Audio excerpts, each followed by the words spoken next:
Sikhs have always been in the forefront of service. This week, I read a book called Seva, which throws light on the essence of Sikhism and how it can help all of us lead better lives. To find out more, let's speak to the author, Jasreen Mayal Khanna. Jasreen, congratulations on your book. How did you get to write this book and why now? Well, thank you so much, Ambika. The book actually came to me at a really difficult time in life. I just had a baby and I was, struggling with breastfeeding. I was having postpartum anxiety. And then my baby went into surgery actually at 6 weeks. So we were quite nervous. While he was in the surgery, my mom-in-law tested positive with COVID. And these were early days. So it was also a very big deal that she tested COVID positive. And that's the time that the book came to me. Because there was all this chaos in my house, and obviously there was all this chaos in the world around. But I was still seeing these headlines that Baba Karnail Singh is feeding 2 million migrants on the Maharashtra's highways, and other such grand acts of seva were happening by the Sikhs. And I was still feeling very proud, like obviously distraught for what was happening to the world, but also very, very proud.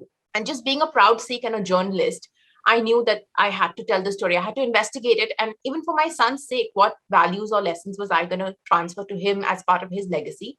So to figure all that out, I took it on. The publisher think of it or you thought of it? How did it work out? So Chiki had the idea, and then she was looking for a Sikh writer. And my mentor, Divya Thani, who I worked under for 5 years at Condé Nast Traveler, suggested my name. Then she kind of posed the question to me and she said, can you craft a proposal that would answer this question? Why do Sikhs do seva, especially in comparison to other people? So then I drafted a proposal kind of suggesting a thesis and, made a chapter plan and all of that. And then they decided to go ahead with me to write the book. How nice. Talking about your mentor, Divya, what's your advice for all the aspiring authors out there, and how important is having a mentor in the world of writing? So, I'm really lucky that I got hired by Condé Nast Traveler. Divya has been an incredible mentor to me. She's given me some incredible opportunities to do amazing things. And she's also been very, very generous with her praise. So really, I got very, very lucky. So if you can find a mentor in the industry, definitely find it. That will help you a lot. The only other advice I'd have for aspiring authors is that don't take rejections too personally.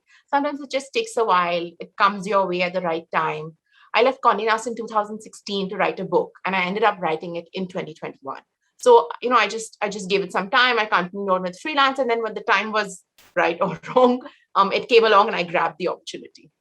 All right. So things come when they have to. I will remember that. And I'm sure so will all the aspiring authors out there. I've always been fascinated by the term Chardi Kala. Tell us, what does it mean and its relevance in Sikhi? So Chardi Kala is actually part of a refrain that is part of the Sikh Ardas. Ardas is like an आरती. शाम को जो आरती होती है मंदिर में, तो गुरुद्वारे में अरदास होता है.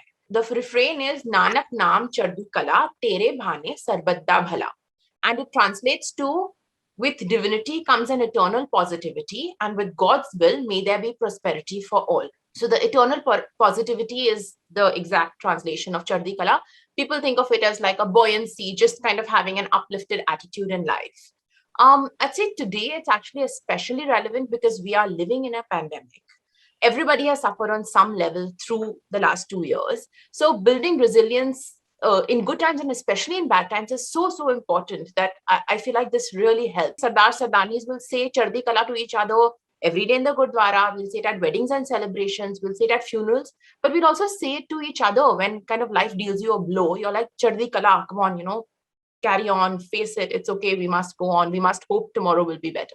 I love the concept of how one needs to spend 10,000 hours on a subject to become an expert. Tell us more. So this research of 10K hours was initially done by K. Anders Ericsson, but it became very popular with Malcolm Gladwell's Outliers, the book.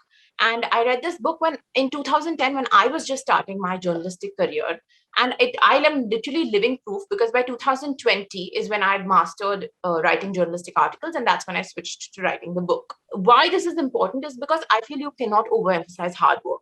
We have this tendency to look at a film star or a sports person or an entrepreneur and say, how good looking, how talented, But actually, what we're not seeing is that behind the scenes, these people are just putting in hours and hours, exactly 10,000 hours of hard work to become icons in their field. So I think to break down that outer image and to realize that all of us have the potential to do this if we're able to put in those 10K hours in those specific crafts that we're trying to master, it's almost empowering, right? Then you feel like I can do it too. All right. I think I have spent 10,000 hours in my first career. I need to find another career to spend 10,000.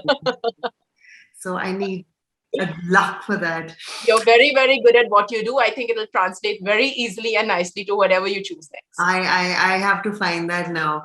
Guru Nanak Ji had an egalitarian dream. As per your book, tell us about it and what do we do to reach it? So, it's interesting. Now I know a lot of people who go to the Golden Temple or who go to a Gurdwara and say, I find so much calm and peace. But Guru Nanak was actually a troublemaker. He was actually a revolutionary in his time because in the 15th century, there was the Mughal monarchy. So there was that hierarchy. There was the Hindu caste system. There was that hierarchy. And he didn't like this unequal society. He believed in meritocracy. He believed in equality. So he told his followers three things. Kirat karo, work hard. One chakko, do seva. And Nam Japo, remember the singular divinity in the word. And people didn't take that too well. He used to use this simple simile to explain it to his followers. He'd say, be like a lotus. It grows in muddy waters, but it rises beautifully above them. And actually, that's why there is a lotus even on the cover of my book, because we love this idea of Guru Nanak's lotus simile so much that we actually put it on the cover of the book. Yeah. आपने अपनी book में you've used a very nice term, Miri Piri. Miri Piri क्या है? मेरी पीढ़ी हमारे गुरु हरगोबिंद जी ने ये टर्म कॉइन किया था. एक्चुअली वो सिर्फ 11 साल के थे जब वो गुरु बने थे, सिख गुरु बने थे. सो उन्होंने 2 तलवारें मांगी थी. एक तलवार थी मिरी फ्रॉम अमीर, which is signifying your material wealth. दूसरी तलवार थी पेरी फ्रॉम पीर, which signifies your spiritual life. तो उन्होंने कहा था ये बैलेंस होता है मटेरियल लाइफ और स्पिरिचुअल लाइफ का, and to symbolize that we need to balance both, उन्होंने 2 तलवारें मांगी. So Sikhs are kind of encouraged to balance these. So you see Sardars may be like rowdy partiers, or they may be like wearing flashy clothes, driving big cars, but फिर वो रोज जाके सेवा भी कर लेते हैं to balance it out well. Share with us the science of being good and why is it such an integral part of Sikhi. I love the idea of Seva that you just touched upon. I've grown up in Chandigarh and I've seen a lot of influential people from the community who are the Gurdwara either arranging the shoes or giving food to everybody at the langar. So take us through the concept of Seva, and again, how can we all incorporate it in our lives, and how does being good make us happy? In the pandemic, when I was looking at all this news of these grand acts of seva that were happening, I was very proud and happy of all the Sikhs. But I wasn't overly surprised because seva is second nature to us. It is normal for us. So it's only when I started writing a book explaining the motivation behind seva that I started looking at your history, culture, scripture. And then it was the science behind seva that was a game changer for me. And essentially it says that when you engage in selfless service, you kind of transfer that energy from worrying about ourselves. We all worry, right? About our finances, our children. We lose sleep over these things. So that energy from self-worry, it transfers to helping the other person. And because you're probably working with people less fortunate than you also, there's perspective to your plight. You start becoming grateful for what you have. So that's one element of the science there. Then if you look at the contemporary self-care movement, even there's a lot of power of working by hand. So Sardars will give money in the Gurdwara, but they'll also do the seva by hand. Why? Because working by hand alleviates your anxiety. जो हाथ का काम करते हैं, like a pashmina shawl ka weaver, that lady will tell you it's like meditation. And then the last bit I'd like to say is that psychologists kind of agree that you need 2 kinds of happiness in your life. And again, this goes back to the Miri Peri. You need the hedonistic happiness and you need the eudaimonic happiness. Hedonistic happiness comes from experiences of pleasure, like your travel, food, getting a compliment from somebody. But eudaimonic happiness comes from spending time with family, learning a new skill, and doing seva.